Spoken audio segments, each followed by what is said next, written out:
problema de mãe e filho eu não me meto. Tá quase, hein? Ok.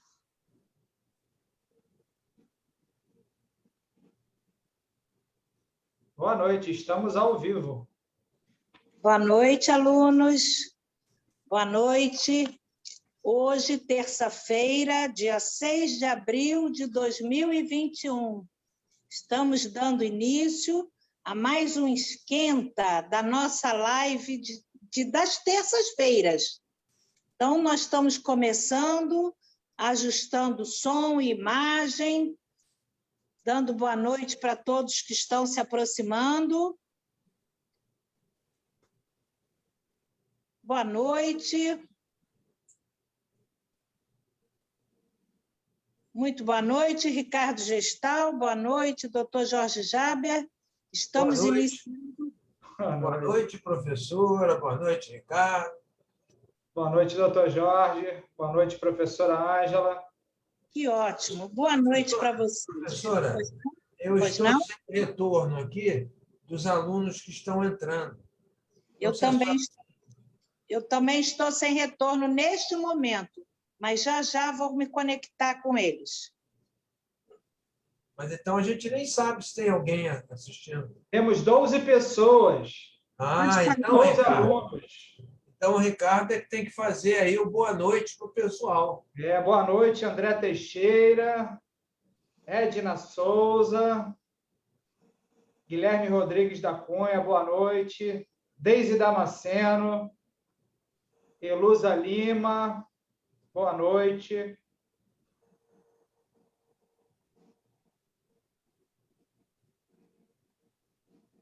Por enquanto, são esses os conectados conosco nessa noite de terça-feira. Thaisa Rocha, boa noite. Vamos testando, né? O som, imagem, ver se está tudo direitinho. Eles vão dando os alertas para nós. Estamos começando bem devagar, do Rio de Janeiro, diretamente dos estúdios da Clínica Jorge Jaber, Rio de Janeiro, Vargem Pequena. Eu sempre agradeço o carinho das pessoas que me escrevem quando começam a assistir os vídeos onde eu e o Ricardo damos os nossos depoimentos. São depoimentos realmente verdadeiros, honestos e diretos. É uma história de sucesso. Só por hoje estamos ainda em recuperação, nos tratando, perseverando no tratamento. Hoje, dia 6 de abril de 2021, terça-feira, teremos a live de recuperação sobre alcoolismo. Aula ministrada em 31 de outubro de 2020. Os alunos que estão fazendo a recuperação e que irão solicitar o certificado ao final do curso, dessas 12 aulas, eles deverão dar presença nesse chat. Os alunos que estão fazendo revisão do conteúdo, eles simplesmente precisam dar esse boa noite cordial. Muito importante para nós. Temos mais alguém chegando, Ricardo? Eu vejo aqui agora, professor. O senhor já viu, doutor? Olha só. Estamos aqui hoje com a nossa querida Vera Souza. Opa, Vera. Querida Verinha. Verinha, que conheceu o Ricardo quando ela poderia cantar aquela canção. Ricardo, eu te carreguei no colo, Ricardo. Cantei para você se tratar. Então, a Verinha está aqui. Estamos com a Maria Luísa Santos, dando boa noite a todos. Deise Damasceno. Guilherme Rodrigues, Nilzimar Pires, Júlia Campos, Maria Lúcia Vidal, obrigado pelos comentários tão agradáveis, Maria Lúcia. Poxa, nos momentos mais duros do dia, vem um comentário seu falando bem do nosso trabalho, falando bem da gente, elogiando a beleza da clínica, que eu tiro as fotos, aquela foto que você elogiou, fui eu que tirei. A Deise Damasceno dizendo que é minha super fã. Olha, Deise, eu tenho super fãs lá no Facebook, você é uma delas, né? Santos dando boa noite, Vera Souza de novo. Eu estou indo de trás para frente. Olha a Vera Souza aqui. Olha eu aqui. Gente, olha a Vera ali, olha ela lá.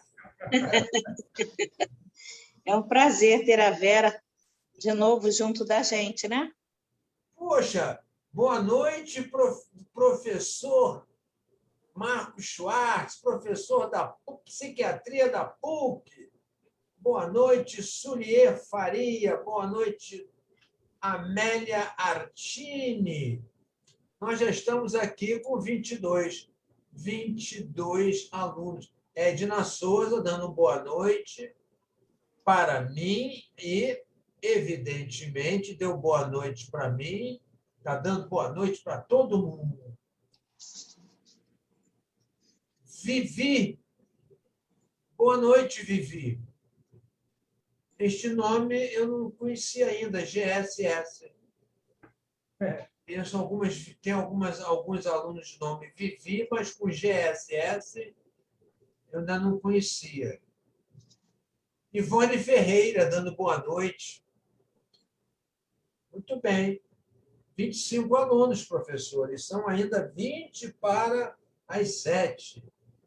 Nós entramos. Olha só, galera, eu recomendo, Ivone Ferreira dando boa noite, repito, eu recomendo que vocês, viu, Rose Kerr? Encontrou, né, Rose Kerr? Nos encontramos, você perguntou e nos encontramos. Eu recomendo que vocês assistam o vídeo do Ricardo Gestal com a professora Ângela, o terapeuta Ricardo Gestal e a professora Ângela Holanda. Um vídeo bonito, né, que mostra uma história de sucesso, muito longa, dura. Recomendo que vocês assistam. O Nédio está dando boa noite, disse que está aprendendo muito. Excelente curso, vou fazer o presencial assim que for liberado. Nédio, você já deu presença, Nédio. Quando você deu boa noite aqui, já está consignado no nosso sistema cibernético, né, do mais alto nível internacional planetário, já está aqui, Nédio, você dando presença com este sobrenome, Nédio Borgeson, hein? Você é inesquecível disso, Nédio, já está com a sua presença. A Márcia Amora, olha só, a Márcia Amora. Eu me lembro, viu, Márcia, quando tinha a Jovem Guarda, até em homenagem agora ao cantor, né, e ao pianista que fizeram parte da Jovem Guarda, que morreram esta semana, dizia-se assim, viu, Márcia? Olha, com todo respeito, é uma brasa, Amora. Márcia Amora Martins, boa noite. Está dando boa noite para vocês. Kênia Gabi, Elaine Oliveira. A senhora já está vendo o nome dos alunos aí, professora? Ainda não, doutor Jorge. Não. A Márcia dando presença, a Carmen Lúcia, boa noite. O Guilherme Rodrigues está assistindo conosco. O Nédio, digo, presencial. Perfeitamente, Nédio. Assim que for liberado, você estará, como todos os alunos estão convidados a participarem. O que vocês estão fofocando aí, hein? Dona Ângela. Estou perguntando a ele. Está fofocando por trás da gente. Dona professora Ângela, o Marcelo Ribeiro deu boa noite e a Márcia Amora Martins, a Márcia, a Mora Martins está quá, quá, quá, quá, quá. Quá, quá, quá, quá, quá. Quem riu? Quá, quá, quá, quá, quá. Fui eu. Mário Castro, boa noite, presente, Mário. Marisa Fratari, doutora Marisa Fratari, que satisfação. Boa noite, doutora Marisa Fratari. Carol Oliveira, boa noite a todos. Abraços, Carol Oliveira de Lima, não é nem a Carol Oliveira de Lima, dando um abraço para todos. Obrigado, né, professora? Muito obrigada. Já estou com o nome dos alunos. Doutor Marco Ferreira, psiquiatra da pós-graduação da clínica da PUC Rio de Janeiro, está dando boa noite diretamente da clínica Jorge Jaber, hein? Que hoje importância, muito legal. Muito bom. Doutora Janine Campos também, dando boa noite. A senhora já está lendo aí? Já estou lendo. Então vou passar essa bola para a senhora. Tá certo. Jussara Lontra Cardoso, também presente. Eu vou começar a dar uns avisos, doutor Jorge, para os nossos alunos. Então, vamos lá. Entreguei o microfone. Ok. Eu gostaria de dizer para vocês que os alunos que estão fazendo a recuperação para, no final do curso, solicitar o certificado, a presença é dada aqui mesmo nesse chat.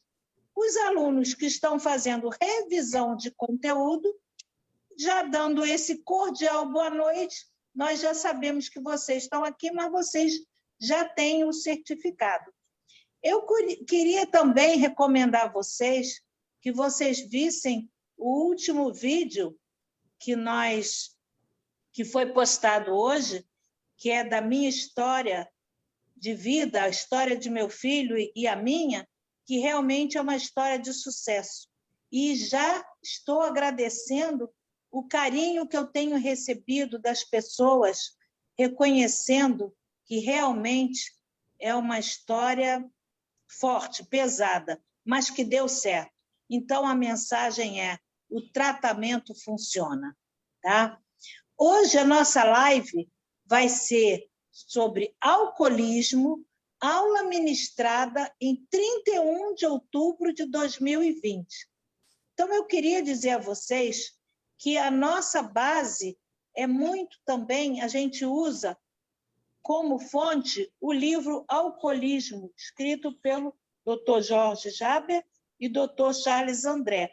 Os interessados, depois, inbox, nós vamos combinar preço, frete, e aí eu vou responder a todos. Se não for eu, será o nosso departamento aqui de administração que cuida dessa parte de biblioteca. Então, eu estou divulgando aqui o livro que eu uso em todas as minhas aulas que eu vou dar, que falemos sobre alcoolismo. E queria lembrar que sábado, dia 10 de abril, aula às 14 horas. Tema: transtornos de ansiedade, dependência de álcool e outras drogas, ministrada pela doutora Emanuela Halabi.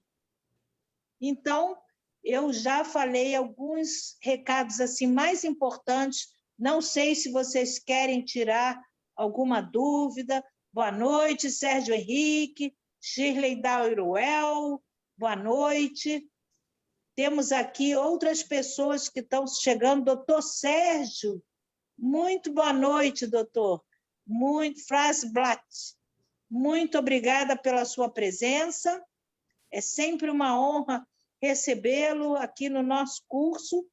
E eu vou repetindo alguns avisos. Já estamos com 32 alunos, 35 já presentes. Thaisa Rocha, boa noite. Mas vai dar tempo, Thaisa, de assistir o vídeo, ele está postado, você vai gostar bastante. Sandra Martins, boa noite. Carmen Fernandes Barros, boa noite. Boa noite a todos que estão se aproximando. Faltam 10 minutos para o nosso início da live de hoje e gostaria de saber se som e imagem estão perfeitos, se tem algum ajuste a ser feito. Lembrando a vocês todos, boa noite, professor Eric Laurence. Muito obrigado, Ulisses de Leopoldina. Não vou esquecer de você. Ulisses Paiva, boa noite. Beatriz Gomes da Silva Gonçalves, minha irmã, presente, boa noite. Que bom estar presente. Olha, Vivi, tudo perfeito, som e imagem. Ai, que bom. Estamos aqui já com 38 pessoas presentes. A aula de hoje é uma live sobre alcoolismo, aula ministrada em 31 de outubro de 2020. Gostaria de lembrar a todos que no próximo sábado, 10 de abril, teremos aula às 14 horas, transtornos de ansiedade, dependência de álcool e outras drogas. E queria aproveitar para divulgar o livro Alcoolismo, escrito pelo Dr. Jorge Jaber. Poderia mostrar o livro, professora? Teria. Está aqui em minhas mãos. Posso ver? Dá para ver? Não, o título não. Um pouquinho mais para cima, professora. Ficou alcoolismo. Dá para ver? Tá bom. Perfeito. Quem tiver interesse, mandar inbox para nós calcularmos frete para cada cidade. O livro irá com dedicatória. Eu pedirei pessoalmente ao Dr. Jorge Jaber para escrever uma dedicatória para cada um de vocês. Lembrando que sábado, 10 de abril, teremos aula normal, hein, gente? Não podemos faltar. A aula será ministrada pela doutora Emanuela Halabi, transtornos de ansiedade, dependência de álcool e outras drogas. Qual a relação? Tá certo?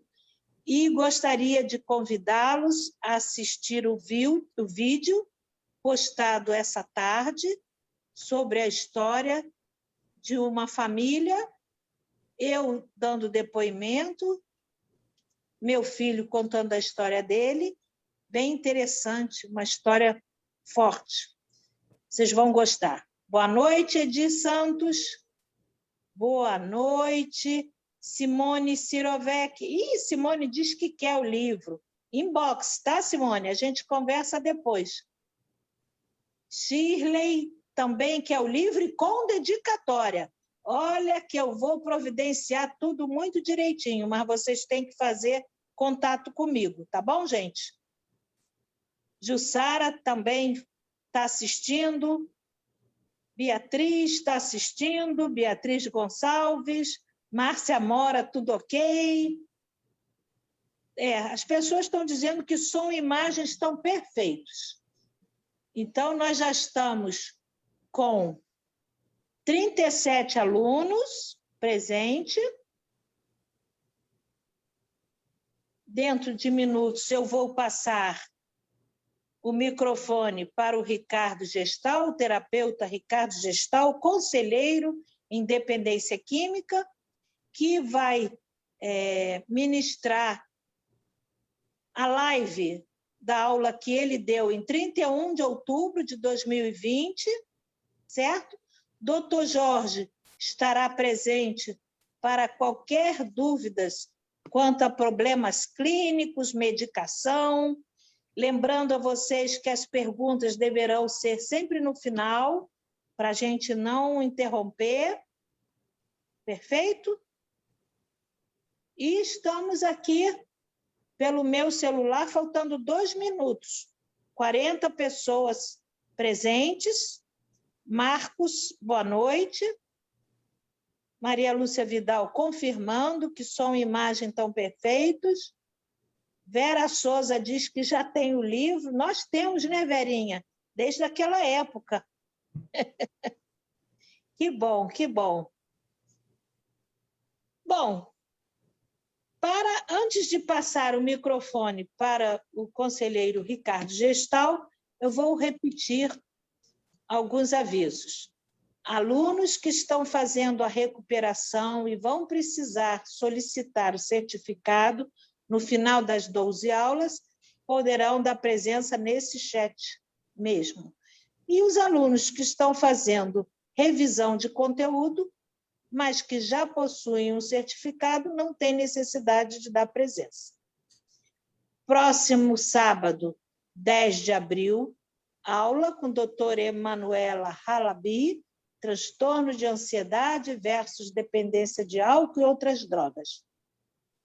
Eu quero pedir que vocês assistam o vídeo com nossos depoimentos de Ricardo e eu, muito importante para vocês entenderem a nossa história de vida, e dizer a vocês que qualquer aluno que se interesse pelo livro Alcoolismo, escrito pelo Dr. Jorge Jaber e Dr. Charles André, que se comuniquem inbox comigo para nós conversarmos sobre valores, frete, para qual cidade, endereço.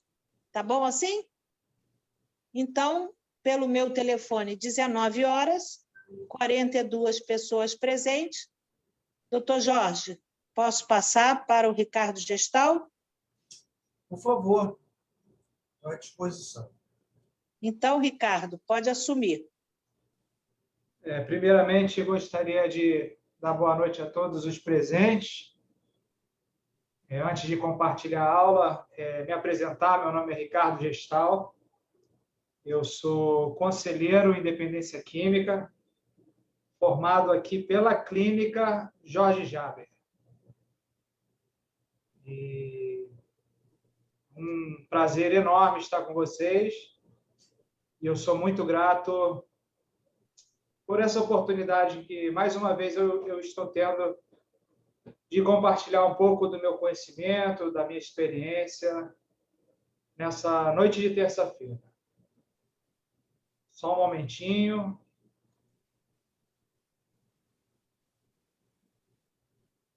Acho que todo mundo está vendo a aula aí? Sim. Então, vamos lá.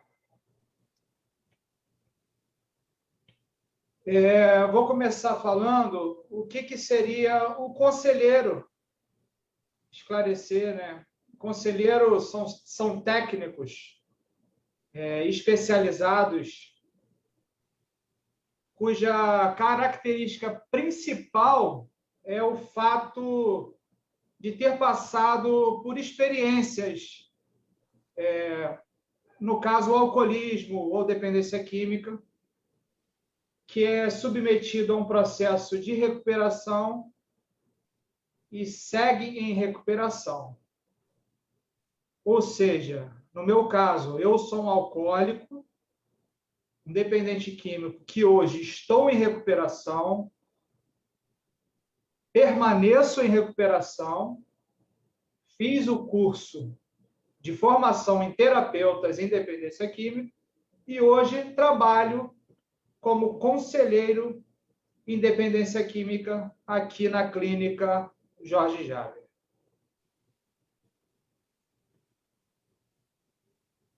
Vamos lá. Alcoolismo. O alcoolismo é caracterizado pela ingestão repetitiva de bebida alcoólica num grau que agride o bebedor na sua saúde e também nos aspectos social, econômico, acompanhada por uma incapacidade de controlar o uso no que se refere à quantidade e ocasião. O que eu posso dizer em relação a isso?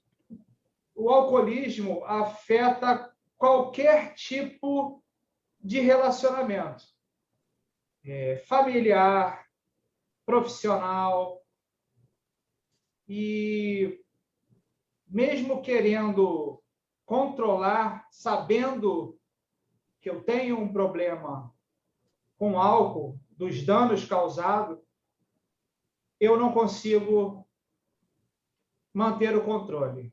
Eu perco o controle e a quantidade da ingestão e a frequência, com o tempo, aumentam. Só são algumas características do alcoolismo. O alcoolismo consiste no uso habitual de bebidas alcoólicas, que é caracterizada pela tolerância. Como eu disse, né? Um uso crescente e contínuo é necessário para se obter o mesmo efeito. Como eu falei, essa frequência é aumentada e a quantidade também, para eu obter aquele mesmo efeito do início. Outra característica é a perda de controle. O uso continuado, apesar das consequências negativas. Mesmo eu sabendo dos danos causados, mesmo eu querendo parar, tendo pensamentos que eu preciso parar, que o álcool já está fazendo mal à minha saúde, está afetando meus relacionamentos, que eu estou tendo problemas no trabalho, que eu estou tendo gastos excessivos. Sabendo disso tudo, eu não consigo cessar o uso de álcool. É a perda de controle. Então, duas características marcantes no alcoolismo é a tolerância e a perda de controle. Tem uma característica também, que é a abstinência. A abstinência, quando é tirada a substância e eu fisiologicamente, fisicamente, eu necessito fazer o uso da substância. Dr. Jorge, gostaria de colocar alguma coisa em relação a essas características do alcoolismo? Bom, o conselheiro Ricardo, que também é estudante de psicologia, portanto, ele não está em recuperação só em relação ao alcoolismo, né? Mas também está em recuperação em relação às perdas que ele teve na vida dele. Ele está conquistando caminhos e se tornando cada vez mais especializado em ajudar pessoas que sofrem como ele, em algum momento, sofreu muito. Nós estamos falando aqui do diagnóstico, né? Nos baseando principalmente aqui na tolerância, né?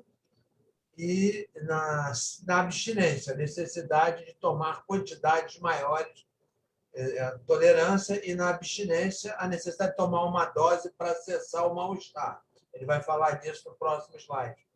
Mas o que é importante chamar a atenção é que nós estamos seguindo aqui o diagnóstico, seguindo o diagnóstico de acordo com o CID-11, Classificação Internacional das Doenças, e também do DSM-5, que é o Manual de Diagnóstico Estatístico da Associação Psiquiátrica Americana. Nós seguimos esses dois parâmetros. O CID-11 é um livro da Organização Mundial de Saúde e que define todas as doenças. E hoje alguém perguntou por que é que se fala em alcoolismo e dependência de drogas de forma diferente. Por que alcoolismo é falado, não é também inserido como dependência de substâncias químicas? Né? Então, porque todas as dependências elas são classificadas de acordo com a substância de uso. Alcoolismo, maconismo, cocainismo, não é? E por que isso? Porque, sob o ponto de vista comportamental, é muito semelhante à doença, mas, sob o ponto de vista orgânico, do ponto de vista de teratogenia, ou seja, de má ação sobre o corpo do indivíduo, sobre os tecidos e órgãos, o álcool é diferente de outras drogas. A maconha faz algum mal orgânico e o álcool faz outro tipo de mal orgânico. O comportamento compulsivo pode ser semelhante, mas a doença em si é muito diferente. O álcool ataca fortemente o sistema digestivo, ataca o cérebro, né? Ataca o sistema cardiorrespiratório, ataca os ossos, o músculo esquelético, ou seja, ossos e músculos do organismo, do corpo. Então, é diferente da maconha, que causa outros tipos de problemas orgânicos, até um pouco menos intensos. Dito isso, entrego a peteca de novo para meu dileto companheiro e aluno Ricardo Gestão. Vamos seguindo, né? Como o senhor bem falou, o álcool atua como depressor de muitas ações no sistema nervoso central e os seus efeitos são sobre estes dose dependentes. Em pequenas quantidades, o álcool promove desinibição, mas com o aumento dessa concentração, o indivíduo começa a apresentar uma diminuição da resposta aos estímulos. Eu posso citar aí, eu usava o álcool no início da minha ativa, porque eu era tímido, eu tinha muita dificuldade de me aproximar das meninas, de dançar, então eu utilizava o álcool para me desinibir, para ter coragem, vamos dizer assim. Mas, com o passar do tempo, eu já extrapolava e não conseguia nem dançar e nem chegar em menina nenhuma. Então, eu passava do ponto. Agora, vamos falar desses estágios de intoxicação pelo álcool, né, que é medido a concentração de álcool no sangue, por gramas, 100 mililitros de sangue, o estágio e os sintomas clínicos. De 0,1 a 0,01, 0,05, considerado o estado subclínico. O indivíduo tem um comportamento normal. Eu diria que quase não se percebe a ingestão, que não foi feita a ingestão da bebida alcoólica. Mas já no próximo estágio, já começa a aparecer, né? De 0,03 a 0,12 é o estágio de euforia, que eu diria que era esse estágio que eu buscava para ter essa desinibição. E os sintomas são essa euforia leve, sociabilidade, né? Eu ficava mais falante, conseguia me socializar mais, né? Abordar as moças, o aumento da autoconfiança, né? Isso me dava, né, essa desinibição, conseguia abordar, conversar, né? Saía desse estágio, vamos dizer, de timidez. Ainda tinha uma capacidade de julgamento, um controle, um certo controle, mas já iniciava prejuízo sensório-motor. Né? Já havia uma diminuição na habilidade de desenvolver testes. Então, já é um estágio que começa a comprometer, vamos dizer assim. Esse próximo estágio já é, no meu ponto de vista, já é grave. Né? De 0,25 a 0,40 gramas por 100 mililitros de sangue é o estupor. É um estágio que antecede o coma. E os sintomas já são bem comprometedores, como a inércia generalizada, prejuízo das funções motoras, diminuição importante da resposta aos estímulos, uma importante incoordenação motora,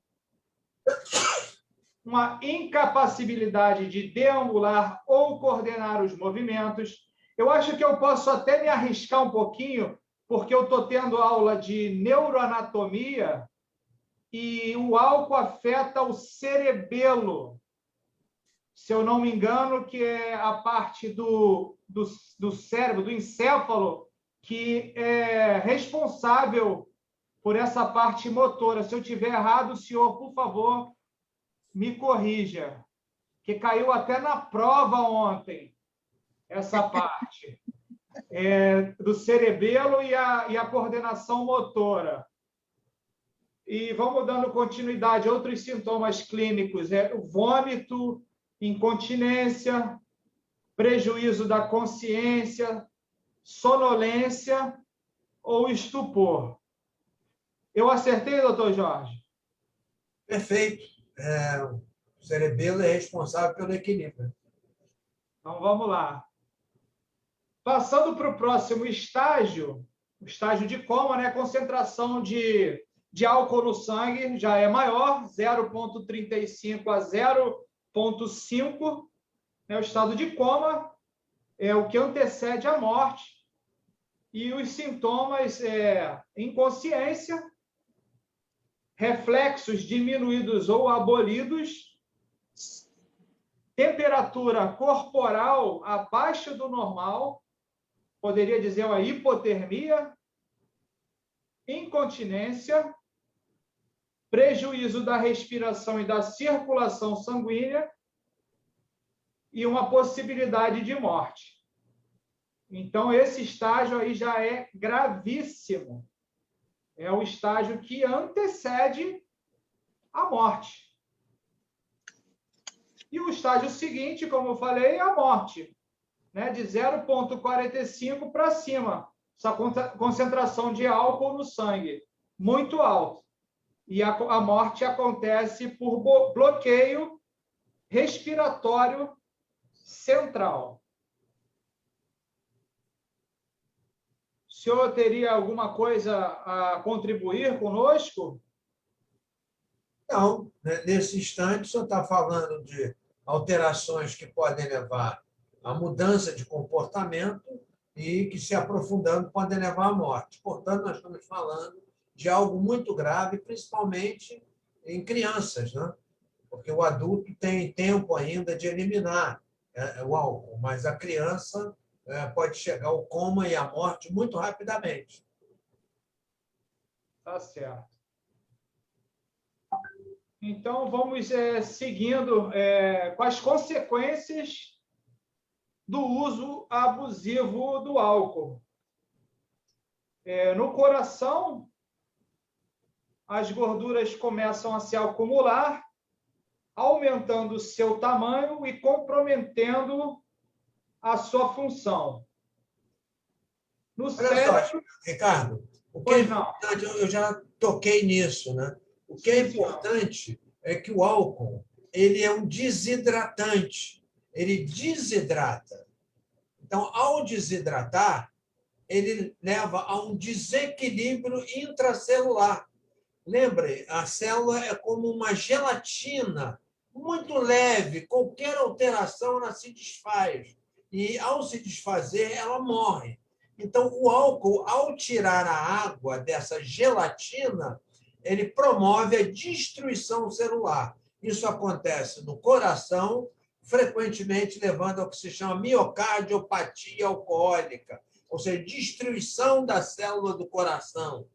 No estômago, no pâncreas, no fígado, no esôfago, ou seja, no aparelho digestivo, com diversas repercussões bastante graves e que, geralmente, o clínico geral, o médico é que cuida disso. O terapeuta, o psicólogo, ele apenas pode ajudar se a pessoa tem esse tipo de problema para diminuir o uso ou para a pessoa aceitar aquela condição que lhe limitou na vida. E no cérebro, sim. Aí no cérebro, Ricardo, eu acho que é importante começar a falar um pouquinho mais, porque isso tem interesse para o médico, para o psicólogo, para o enfermeiro, para o terapeuta, para o assistente social. Tá bom? Porque é o que altera o comportamento, principalmente. Por favor, continue. Então, como o senhor disse, né, no cérebro, o uso exagerado de álcool afeta as habilidades do cérebro, como memória e o aprendizado. A gente, posso dizer, com certeza temos 2 casos aqui na clínica que eu posso citar de 2 alcoolistas graves. Eu estou tendo, né, a oportunidade de acompanhar, de estudar também, em que esse comprometimento é bem evidente. O primeiro, eu vou até falar de novo, que esse paciente chegou com um comprometimento muito grande na marcha, na capacidade de se movimentar, dificuldade de deambular, né? Então, acredito que ele tenha tido esse comprometimento até, né, no cerebelo, como eu falei antes. E hoje, ele já em recuperação, sendo assistido pela nossa equipe, pelos nossos médicos, ele já apresenta uma melhora muito grande. Mas não só na marcha, ele tem um comprometimento em questão da memória, da cognição. Ele não lembra muito bem das coisas, ele tem dificuldade na compreensão das coisas, ele tem dificuldade em elaborar os discursos dele, mas também, por esse período que ele já se encontra em abstinência e recuperação, a gente já observa uma melhora. Eu me arrisco a dizer que ele já apresenta uma demência alcoólica, né? Um comprometimento grave por causa do alcoolismo.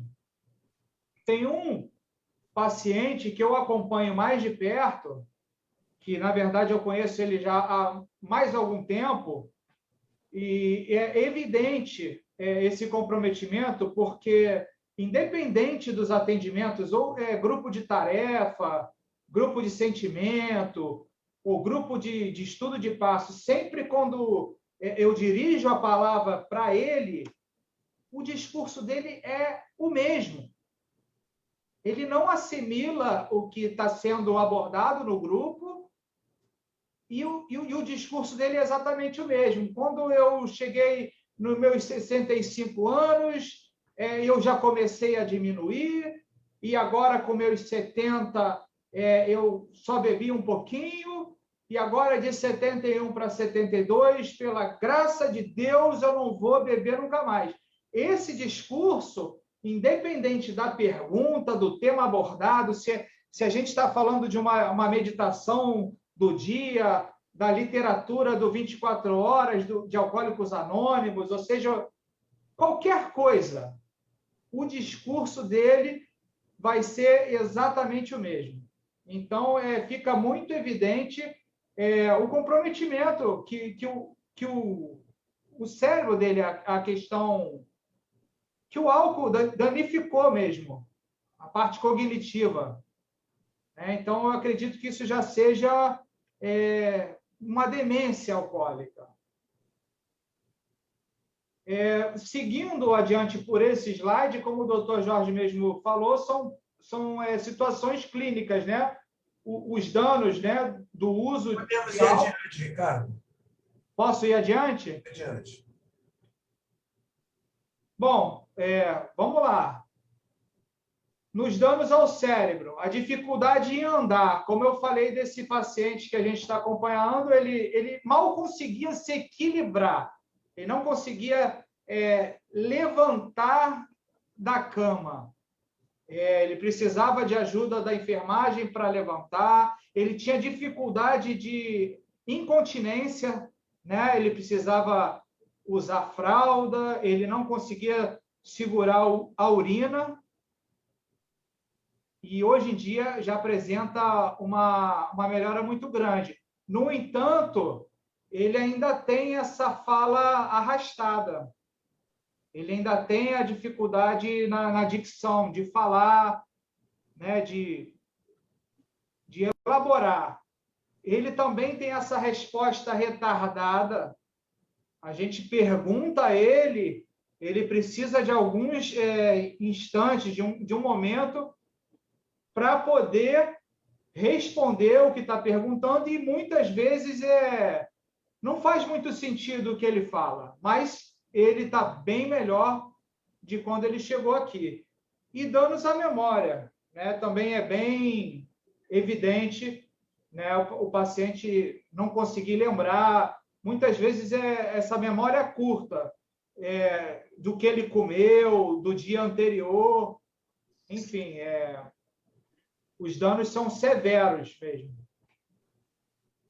Uma série de fatores podem influenciar o como e o quanto o álcool afeta o cérebro. A quantidade e a frequência de consumo. Aí volta aquela questão da tolerância, né? O paciente desenvolve a tolerância, passa a beber mais quantidade e mais frequentemente. E com isso influencia mais, né? Causa mais dano. O início, né? A idade de início, né? Quando esse paciente começou a fazer o uso de bebida alcoólica, e o tempo de consumo. Eu falo por mim, eu experimentei a bebida alcoólica muito jovem, por curiosidade, com 12 anos de idade. Mas, graças a Deus, eu interrompi, eu entrei em recuperação. Eu tenho algumas sequelas, vamos dizer assim, mas estudo, eu tenho minhas responsabilidades diárias hoje em dia, mas em alguns pacientes, infelizmente, afeta de certa forma, de tal forma, que chega a ser irreversível, né? Pela quantidade e pela intensidade de como o paciente bebe, do indivíduo, né? O quanto ele bebe. A idade do indivíduo, o nível de educação, o gênero sexual, aspectos genéticos, histórico familiar de alcoolismo. Essa questão de gênero sexual, tem uma parte no livro Dr. Jorge que fala em relação à diferença entre o homem e a mulher. Eu vou me arriscar mais uma vez. Se eu não me engano, a mulher tem menos porcentagem de gordura e ela acaba desidratando mais. Então, o alcoolismo é um pouco mais grave. O senhor poderia falar um pouquinho sobre isso, doutor Jorge? Só, Ricardo, Pois não. eu estou percebendo, nós temos mais material para apresentar. Vamos Esses seguir. dados aqui são importantes para nós colhermos uma história, não é? Às vezes não se sabe se a pessoa é alcoólica ou não, se bebe em grande quantidade ou não. Então, a idade que o indivíduo começou o uso e aí, quanto que ele começou a usar, o tempo de consumo, tudo isso vai constituindo uma coleção de informações que vão nos ajudando a firmar o diagnóstico. Temos certeza de que aquela pessoa precisa de mais ajuda. Naturalmente, nós estamos aqui fazendo uma recuperação, não vamos poder aprofundar em cada item desse, mas um item fundamental é o risco de exposição pré-natal ao álcool.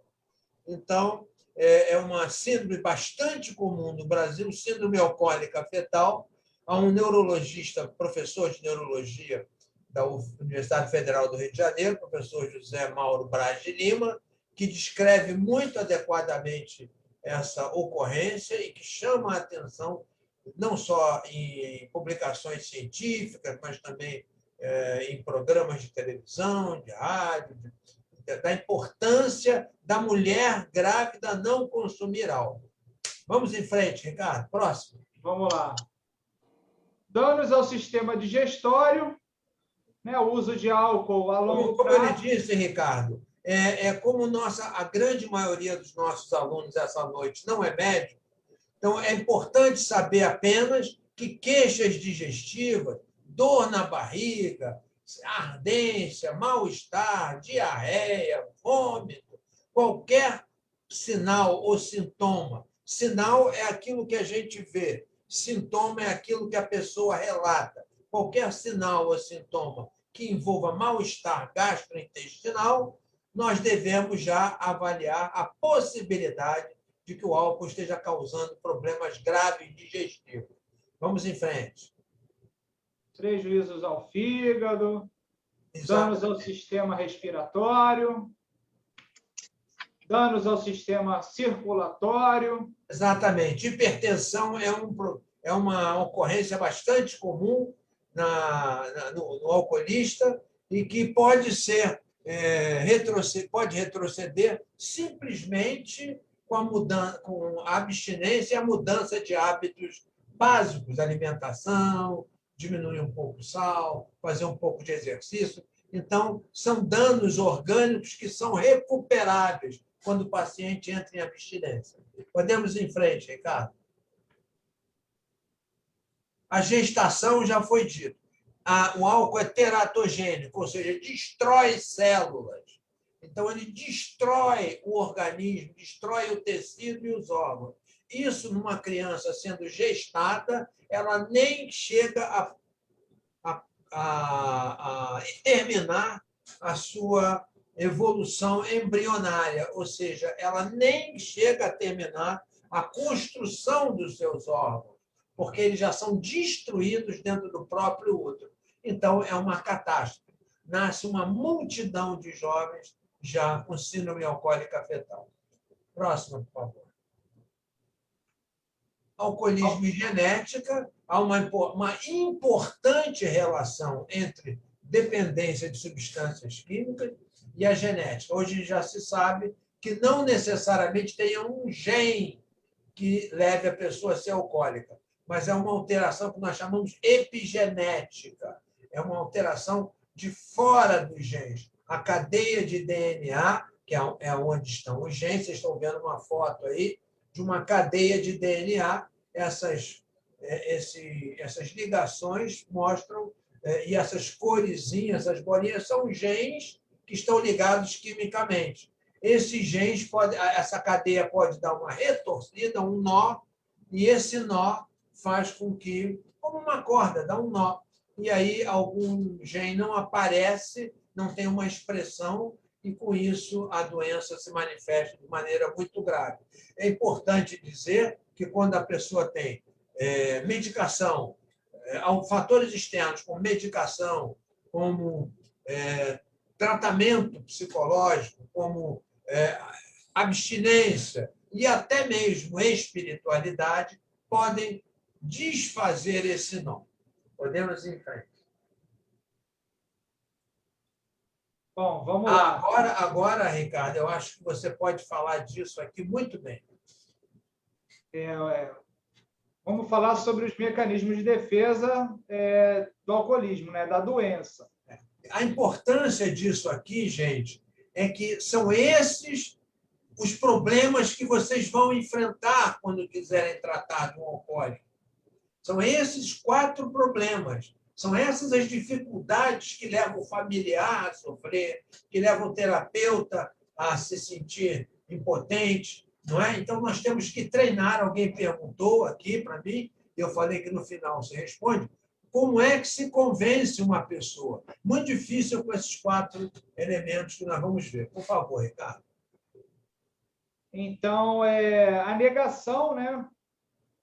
Negação é simplesmente o fato, é a parte da doença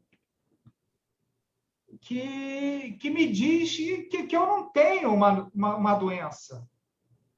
Né? Eu estou vendo que eu tenho problema, que está gerando dano, problemas familiares, problemas no trabalho, perdas, tudo, e eu continuo negando. Então, é a parte da doença que me faz não enxergar que eu tenho uma doença, que eu tenho realmente um problema, né? É a negação dos efeitos lesivos sobre o meu organismo e as perdas pessoais resultantes do consumo excessivo de álcool. Um exemplo bem comum, eu não sou alcoólatra. Às vezes eu bebo um pouco, às vezes eu exagero, eu bebo um pouco demais. Então, isso é uma desculpa assim, bem clara e bem comum de ouvir deles. Não, eu não tenho problema com álcool, eu bebo de vez em quando, eu bebo um pouco a mais. Enfim, é negar o fato evidente, vamos dizer assim. A racionalização. Quando eu uso do raciocínio, do pensamento, para encontrar justificativa, desculpa, argumentos para poder beber. Desculpas mais bestas, assim, mais simples. Eu vou beber porque meu cachorro morreu, né? Para afogar uma mágoa. Ou então, vou beber porque o Flamengo ganhou, para comemorar. Então, na verdade, não tem um motivo. Eu arrumo uma justificativa qualquer para ir ao consumo do álcool. Então, esse mecanismo de defesa também é muito, muito comum. É muito evidente. Só lembrando, Ricardo, a racionalização ela é frequentemente definida em grupos de mútua ajuda, é definida por pessoas que frequentam alcoólicos anônimos, né? Como a manipulação.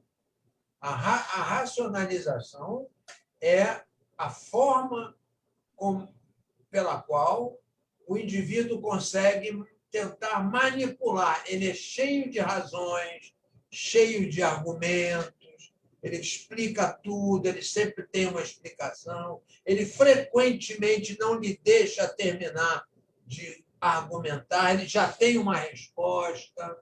Não é? Então, é muito importante, por quê?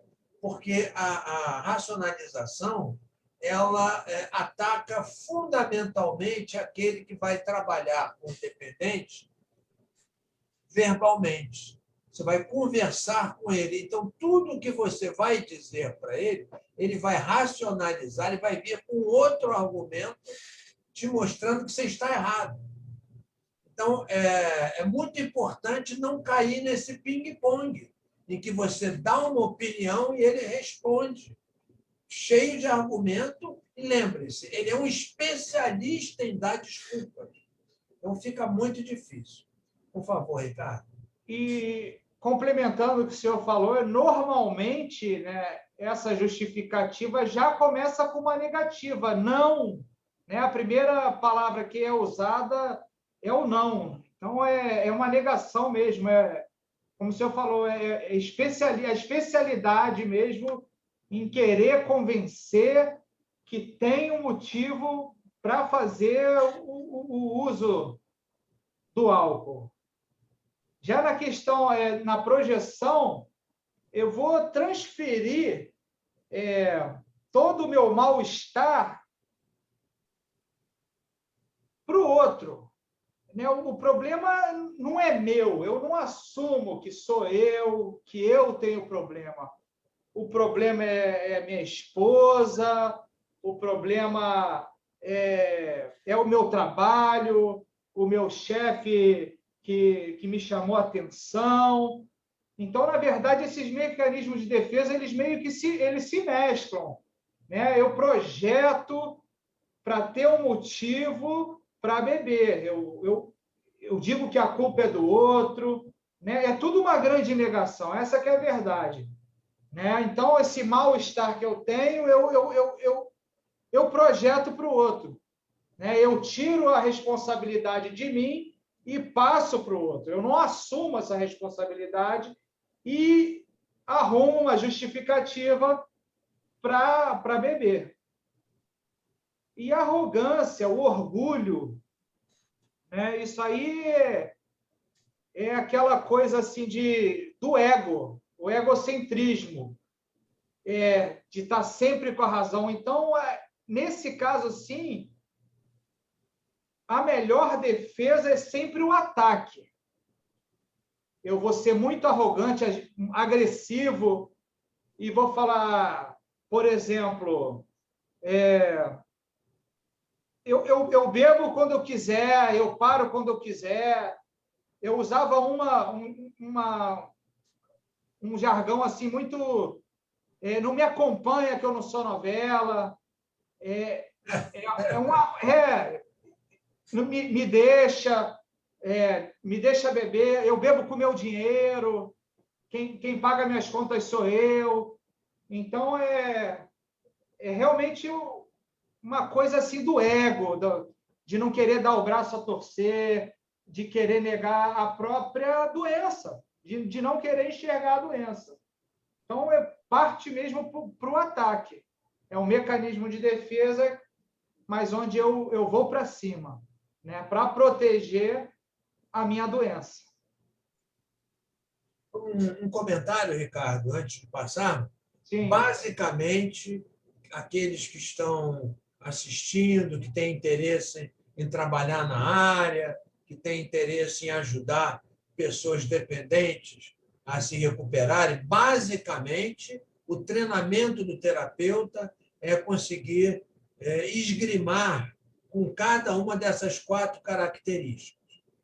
E a primeira coisa que você deve fazer é evitar o confronto. Porque se você for confrontar a negação, a racionalização, a projeção ou a arrogância, a doença cresce. O paciente fica com mais vigor contra o tratamento. Então, existem formas que nós vamos treinando de conseguir vencer a negação, a racionalização, a projeção e a arrogância. Existem técnicas que nós vamos, aos poucos, ensinando para vocês, tá bom? Vamos em frente, Ricardo. Por favor. Então, vamos lá. Sobre o tratamento. O tratamento, o paciente pode ser tratado em regime ambulatorial ou em regime de internação. Isso vai variar de acordo com a gravidade do caso, né? Vai de caso para caso, né? De paciente para paciente, levando em conta as necessidades específicas de cada paciente e os recursos disponíveis. Aqui em nossa prática diária, e a partir dos critérios, damos prioridades em internações dos seguintes tipos de pacientes: aqueles que precisam de desintoxicação, pacientes em síndrome de abstinência, os dependentes de múltiplas substâncias, de múltiplas drogas, e aqueles que já apresentam sinais de delirium tremens. Então, na verdade, são casos graves, né? Que não dariam para ser tratados em regime ambulatorial ou até mesmo mais difíceis, né? Para tratar o paciente, procurar uma sala nessas condições. Seria mais fácil, vamos dizer assim, o paciente entrar em recuperação numa internação. porque aqui teria um suporte maior, né, com auxílio da equipe, o psiquiatra, que vai entrar com uma medicação para ajudar essa síndrome de abstinência, na questão do delírio, a questão da desintoxicação também. Então, esses casos mais graves são indicados a internação. Em alguns outros casos mais leves, mas que o paciente não foi tão a fundo, o regime ambulatorial, não sendo necessária a internação. Aqui na clínica, né, o tratamento na clínica psiquiátrica, em clínica, como eu disse, realizada por uma equipe multidisciplinar. Nós jogamos aqui como se fosse um time, né? Nós somos um time. Né? E aplicamos o método Minnesota. Tem essa visão biopsicossocial, né? Fatores biológicos, onde são observados fatores genéticos, bioquímicos, etc. Os fatores psicológicos, estado de humor, personalidade, comportamento, e fatores sociais, que envolve fator cultural, familiar, socioeconômico. O fator biológico procura compreender a causa da doença, como a causa da doença ocorre no funcionamento do corpo do indivíduo. Componente psicológico são as causas psicológicas, o problema de saúde, como, por exemplo... Olha só, Ricardo, a visão biológica é aquela que leva em consideração o aspecto genético e que leva em consideração o aspecto da teratogênese, da destruição das células do organismo. Eu tenho que tratar um alcoólico, por exemplo, que tem uma cirrose, eu preciso tratar a cirrose dele, usando um termo de tratar o fígado dele ou o aparelho digestivo dele. Eu tenho que tratar biologicamente. Psicologicamente, porque ele tem perdas psicológicas importantes ao longo da doença, né? E também porque ele, às vezes, já começou a beber tendo um problema psicológico, como, por exemplo, depressão. Nós temos um paciente, que você citou aí agora, que tinha até a disúria, né? Perdia o controle do esfíncter urinário, que ele veio para tratamento de alcoolismo e nós estamos descobrindo que ele é esquizofrênico. Verdade. Que ele, quando ele começou a usar drogas, acho que com 12 anos de idade, 11 ou 12 anos, posso estar confundindo agora com outro. Não, é isso mesmo, doutor João. 11 Jorge. anos, ele ouvia vozes. Ele ouvia vozes com características típicas de perseguição, vozes persecutórias. Portanto, ele já apresentava um quadro compatível com esquizofrenia. E ele passou a beber, a usar outras drogas, então, ao longo de décadas, ele ficou meio misturado. E a abordagem psicológica para ele, nesse momento, é conseguir que ele tenha, pelo menos, habilidade para se autogerenciar, ir ao banheiro, se alimentar, trocar de roupa, tomar banho.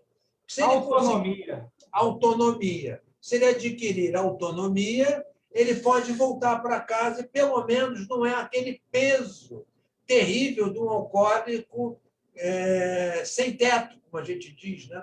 Em condição de rua, que bebe e fica na rua, jogado, é levado para casa. Ele pode ter uma vida relativamente normal dentro de casa. E social, porque o tratamento básico, utilizando os 12 passos, ele é um tratamento socializante. Você vai colocar o paciente dentro de um grupo, porque ele precisa participar de um grupo que tenha objetivos em comum, objetivos de recuperação, objetivos de não beber, porque até aquele paciente que o terapeuta Ricardo Gestal citou, que repete sempre a mesma coisa, se ele repetir sempre para ele, para outros, eu não posso tomar o primeiro gole, se ele continuar repetindo isso, ele provavelmente terá uma eficácia maior em não ir à primeira dose. Então, com isso, nós conseguiremos que essa pessoa não seja espetacular, não seja uma figura na sociedade com destaque, mas ele pode, pelo menos, viver razoavelmente junto da família. Tem mais alguma coisa que você gostaria de adicionar, Ricardo? Porque você tem grande experiência na utilização dos 12... Na verdade, a doença, né? Física, mental, espiritual, né? São as questões que a gente trata, né? Eu diria que a parte física e a mental são as primeiras a apresentarem resultado na internação, porque aqui na clínica, por exemplo, né, é oferecido tudo de primeira para o paciente. Então, ele começa a se alimentar melhor, começa a dormir melhor, tem o conforto até que a medicação traz, essa questão da socialização, né, começa a se agregar no grupo e começa a ouvir dos outros pacientes experiências, vão se identificando, né, através da identificação com as histórias. Então, ele vai se sentindo melhor e entra no processo de recuperação. Agora, essa questão da parte espiritual, que é um pouco mais demorada, né? Essa questão da inversão de valor, né? Que toda essa doença da ativa traz para ele, né? A questão da desonestidade e tudo é um pouco mais demorada. Mas é com o tempo, né? Ouvindo a experiência dos outros, né? Partilhando, percebendo que tem alguns outros pacientes, outros, né, companheiros que estão um pouco mais avançados no tratamento, vai gerando uma certa esperança, ele começa a ter fé e que pode dar certo com ele também, através dessa identificação, né? Então, é muito importante essa questão social mesmo, a questão do grupo, né? Da ressocialização. Eu acho que é basicamente isso. O senhor falou da espiritualidade, né? O programa não é religioso, mas quando o paciente também começa a entender que existe algo maior do que ele, porque a doença é do ego, questão do egocentrismo, também ajuda. E por não ser religioso, esse conceito vai de cada um vai entender o seu poder superior de uma forma. E o grupo ajuda. O programa, os princípios do programa ajudam. Então, ele passa a acreditar que algo maior do que ele pode ajudar nesse processo de recuperação. Muito bem. Nós temos, quando eu era estudante, logo que eu me formei, mais algum tempo depois, a OMS, a Organização Mundial da Saúde, definia a saúde como bem-estar físico, mental e social. Saúde, bem-estar físico, mental e social. No final dos anos 80, de 1980, 1989, a Organização Mundial de Saúde trocou esta definição e passou a vigorar. Saúde é o bem-estar físico, mental, social e espiritual. Portanto, falar de espiritualidade não é mais uma questão meramente religiosa. As religiões se dedicam mais à espiritualidade. A medicina se dedica à ciência.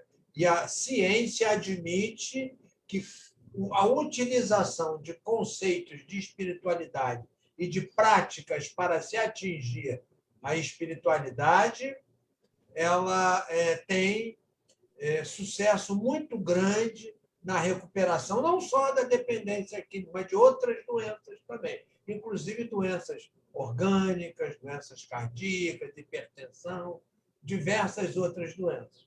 Então, nós devemos, o médico, o psiquiatra, o psicólogo não pode falar, o médico não pode falar em espiritualidade e tentar ensinar espiritualidade. O médico tem que encaminhar para um especialista. Agora, o conselheiro pode, porque o conselheiro, como aqui alguém falou ainda há pouco, a Lenira Goldinho falou, a espiritualidade é um suporte para a recuperação. É um suporte, mas é um suporte que eu, pessoalmente, considero, viu, Lenira? Eu concordo com você, um suporte maravilhoso. Mas tem muitos que entram em recuperação sem espiritualidade. No entanto, o conselheiro ele pode falar da experiência espiritual dele.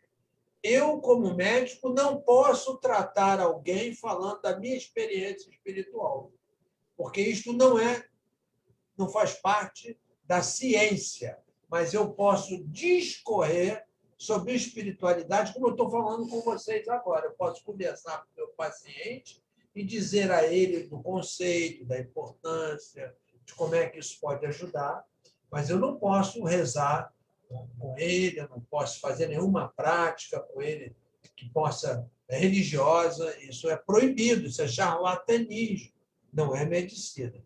Mas o Ricardo, como é conselheiro e como ele experimenta isso como conselheiro, ele pode falar da experiência dele. Tá certo, Ricardo? Manda brasa, Ricardo, tá ótimo. Tá todo... Então, vamos lá. Eu estou falando aqui, olha, todo mundo está elogiando você, viu, Ricardo? Até agora ninguém falou que está gostando do que eu falo, mas de você está todo mundo falando aqui, gostando muito. Poxa, até que a Shirley Dairel me deu uma força agora. A Lenira também. Obrigado. Manda abraço. Então, né, na clínica a gente utiliza, né, o método Minnesota, utiliza os 12 passos de alcoólicos anônimos, narcóticos anônimos. Como eu falei, o tratamento medicamentoso feito com nossos psiquiatras, né, as medicações elas ajudam nessa estabilização do humor, né, dão um melhor conforto ao paciente nesse início do tratamento em relação à síndrome de abstinência, melhora na impulsividade, ajuda a tratar as comorbidades, né, como o senhor citou, né, que a gente, investigando esse paciente, né, ele apresenta sinais de esquizofrenia desde a infância e facilita também a adesão ao tratamento. O tratamento familiar, feito pela nossa terapeuta familiar, Ângela Holanda, que é essencial, né, para fazer com que o alcoólico, o dependente químico, não se sinta sozinho nesse momento que é muito difícil. O apoio familiar é essencial. Deixa eu Ricardo, só lembrar que nós temos 8 minutos. Tratamento medicamentoso, nós temos que tratar sinais e sintomas. Então, o paciente entrar agitado, você tem que usar uma medicação que diminua a agitação dele para estabilizar. Então, tem medicação que a gente usa para estabilizar. Às vezes, ele é muito agressivo, então nós usamos um antipsicótico que é um calmante maior. Não é que ele seja psicótico, nem que o remédio, o antipsicótico, vá curá-lo ou vá ajudá-lo no alcoolismo, vai só ajudar naquela fase aguda, que ele está muito agressivo. Você precisa medicá-lo. Tem 3 remédios que são reconhecidos mundialmente pela FDA, First and Drug Agency, nos Estados Unidos, que é o órgão mundial que tem maior capacidade de reconhecimento de medicamentos e substâncias químicas. E são 3 remédios. Um era o acamprosato, o Campral, existia no Brasil com o nome de Campral, saiu de linha, ainda se encontra na Argentina, próximo, né? Nos Estados Unidos tem também. O disulfiram, ou que é conhecido como era conhecido como antietanol, que também saiu no ano passado de fabricação. Então, 2 remédios que ajudam muito, o antietanol, tinha muito sucesso com ele. Não para que a pessoa ficasse curada, mas para ajudar a pessoa a ficar em abstinência sem precisar de internação. Finalmente, o naltrexone, que tem uma eficácia de cerca de 15%, mas que não tem grande utilização no nosso país, porque se perdeu o hábito de se medicar o alcoólico, ou seja, o alcoólico já não admite mais tomar remédio com muita frequência. Então, em termos de medicação, se medica sintomaticamente e não tem os remédios que diminuem estatisticamente a compulsão ao uso de álcool, não são mais fabricados no Brasil. O mais barato de todo, muito barato, era o antietanol, chamado disulfiram, né, na substância, ou em inglês o anti-abuse, anti-abuso, né? Já não é fabricado, uma coisa assim que os psiquiatras ficam desesperados pelo nosso país. Então, é isso, Ricardo. Em termos de medicação, são esses 3 medicamentos mais importantes para se falar. Então, voltando ao tratamento familiar, né, a importância do tratamento familiar para que o paciente, né, o alcoólico, dependente químico, não se sinta sozinho nesse momento tão difícil, né? E também porque a família necessita se tratar, né? A codependência. Eu tive muita sorte, porque minha familiar, né, minha mãe, iniciou o tratamento dela antes de eu mesmo começar o meu, antes da minha primeira internação. E eu aprontei tudo o que eu aprontei, mesmo assim, sem ter nenhum tipo de facilidade, enfim. Então, eu acho que é essencial e fundamental para o tratamento do alcoólico, do dependente químico, o tratamento em paralelo da família. É importante chamar a atenção, Ricardo, que a família adoece, às vezes, muito mais que o alcoólico. O alcoólico, quando se dá conta de que tem uma doença e desenvolve aceitação, ele procura se adaptar com muito mais eficácia à abstinência do que a família ao seu alcoólico.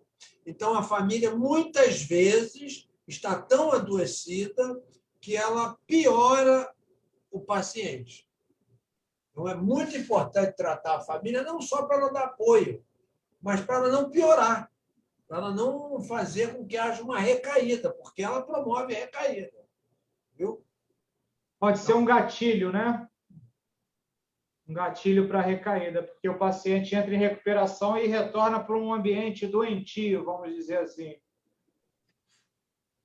E a prática de atividades físicas, aqui na clínica feita pela nossa fisioterapeuta Jussara Cardoso, professor Eric, professor de Educação Física, e, né, constatado já, né, com estudos, o senhor já apresentou isso, né, estudos em congressos internacionais, que melhora a qualidade de vida, a qualidade da recuperação, né, porque traz um bem-estar físico e mental muito grande, porque a prática dessas atividades físicas ele libera substâncias, né, que vão ajudar esse bem-estar, né, um prazer, um relaxamento, né, vai melhorar o sono. Ajuda a liberação de neurotransmissores, principalmente dopamina e serotonina, que são responsáveis pela sensação de bem-estar. É por isso que, quando a pessoa pratica um esporte, nada um pouco na praia, ela tem um bem-estar, porque é uma liberação de uma substância chamada serotonina, neurotransmissor. Queria dizer aos senhores que chegamos ao fim. Muito bem, deixa eu só chamar aqui a atenção. Tivemos duas perguntas. Uma, alguém perguntando se o álcool realmente destrói células alelo. Eu desconheço, desculpe, eu não conheço nenhuma célula alelo. Eu não posso ter perdido essa aula, não sei o que é uma célula alelo. E alguém pergunta sobre o topiramato, se o topiramato é usado. O topiramato é usado, nós usamos. Topiramato é um estabilizador do humor, frequentemente usado em transtorno bipolar do humor.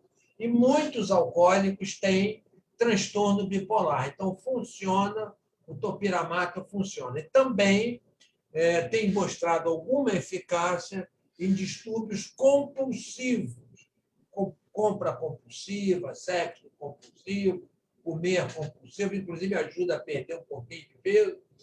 Então, até 6 meses de uso ajuda a perder um pouquinho de peso. Então, o topiramato pode ser usado, que a gente chama off-label, fora do receituário. A gente pode inventar, mas não é um remédio aprovado pela FDA. Eu queria agradecer a oportunidade de estar com vocês hoje, viu, Ricardo? Foi muito estimulante. Você montou bem a aula e eu pude aqui até me divertir um pouquinho, dividindo alguma coisa com a galera. Agradeço muito a vocês, desejo uma boa noite. Eu que Obrigada, agradeço a doutor todos. Jorge. Por favor, professor.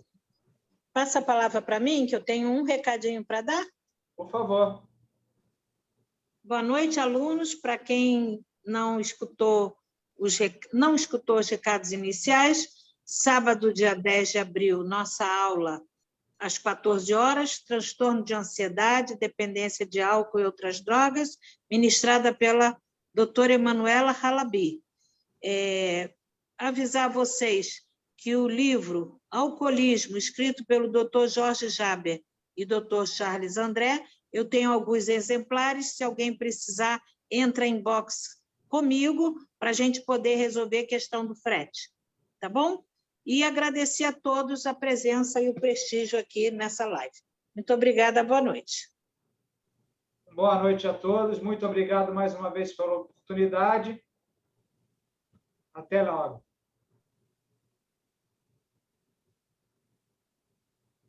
Excelente. Parabéns.